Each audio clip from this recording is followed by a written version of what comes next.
Hi there. Welcome to Wise Wednesday with Coach Lisa. Today we're going to talk about how to understand your emotions. It is how you feel. It's being in tune with yourself daily. Some are good and some are bad. Stay tuned.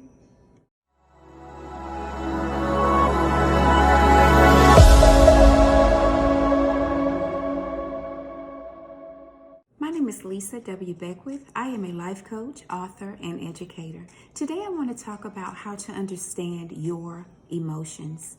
It's a natural feeling. We all have them. Some are good and some are bad. And we're wanting to understand how they are triggered and what triggers them.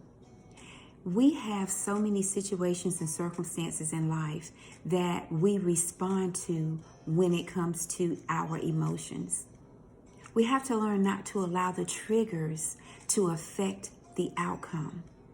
So I want to give 7 tips on how to identify your emotions and being able to adjust yourself or readjust yourself and think it through. Number 1, identify what emotion you're dealing with and why. What is the why to your emotion? What happened to cause you to respond the way that you responded? Number 2, identify how to change that emotion, especially if it's not a good emotion. If it's a feeling of rage and anger, you're wanting to address it so that you can remove that from your energy.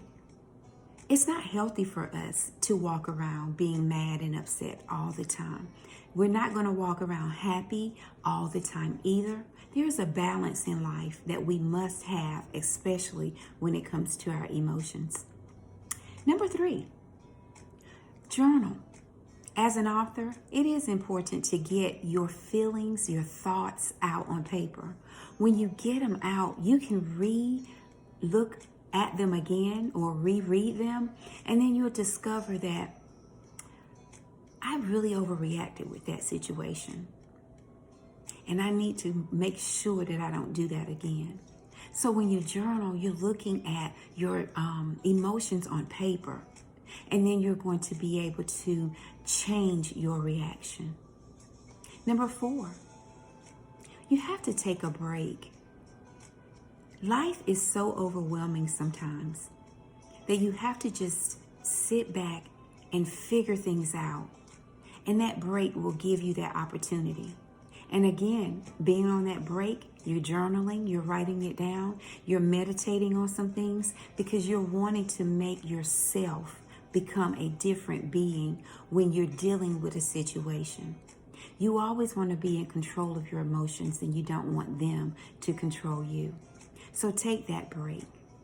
Number 5, as an educator, sometimes I have my students to just breathe.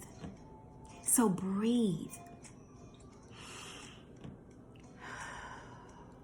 And sometimes I have them to count to 10 forward and backwards. That way, by the time you get to that number, you're really forgetting what caused you to be so upset in the first place. Number 6, sometimes you just need to talk to someone, whether it's a life coach or a therapist. Those are experts and they can really help you to make sure you don't repeat the same thing because that becomes a habit.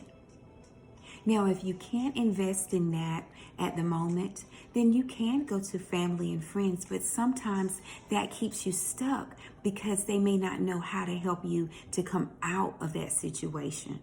So you have to be careful with that. Number 7, one of my favorites.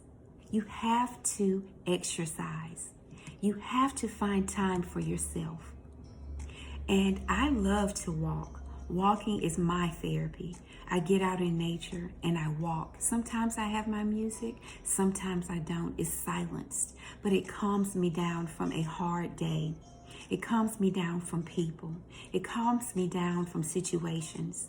So find a way to allow your emotions to be calm. And sometimes working out does that. I know it's an intensity that we do with working out, but it also where it brings us up it can mellow us down.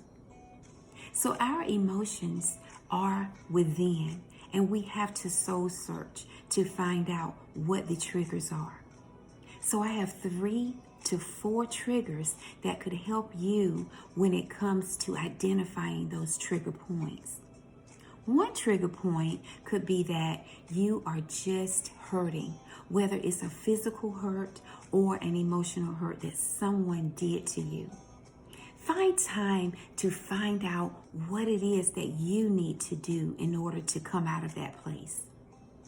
You may not have enough rest in your life. So find time to rest so that that's not a trigger for you.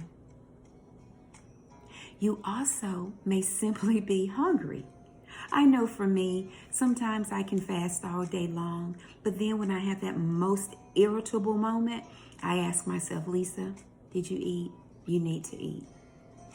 So when you find yourself being triggered by your emotions, it could possibly be that you're hungry. I know that's simple, but it's so meaningful. And the last reminder of a trigger is that you might just be so afraid that your emotions overtake you and you're overwhelmed.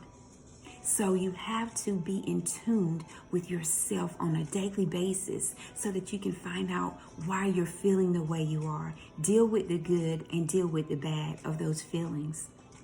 Sometimes we just have to kiss them away. Keep it simple, sweetheart. That's what I tell myself. So I hope that this was inspirational to you and that you're able to identify how to understand yourself with your emotions. If you have not subscribed, please hit the subscribe button and join me. I come on every week to inspire, encourage, to build, and not break down. Always remember, life is to serve and be served. Have a great day.